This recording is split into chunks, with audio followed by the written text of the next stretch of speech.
টেকসই পোশাক তৈরির লক্ষ্য নিয়ে ঢাকায় শুরু হয়েছে ডেনিম শিল্পের সবচেয়ে বড় প্রদর্শনী বাংলাদেশ ডেনিম এক্সপো 2025।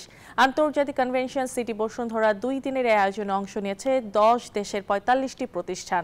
এক্সপোতে ডেনিম উৎপাদনের সর্বশেষ উদ্ভাবন, টেকসই প্রযুক্তি এবং বৈচিত্র্যময় পণ্যের প্রদর্শনের মাধ্যমে বাংলাদেশের সক্ষমতা ও বৈশ্বিক ডেনিম বাজারে শক্তিশালী অবস্থান তুলে ধরা হয়েছে। ভবিষ্যৎ বাজারের চাহিদা মেটাতে সরবরাহ নিশ্চিত করতে করণীয় বিষয়ে আলোচনা করতে বিশ্বব্যাপী ডেনিম শিল্পের উদ্যোক্তা, উদ্ভাবক ও ক্রেতা বিক্রেতারা একত্র হয়েছেন এক্সপোতে। অংশগ্রহণকারীরা বলেন, টেকসই ও পরিবেশ বান্ধব ডেনিম তৈরিতে নিজেদের সক্ষমতা জানান দিতে এ প্রদর্শনীতে অংশ নিয়েছেন তারা।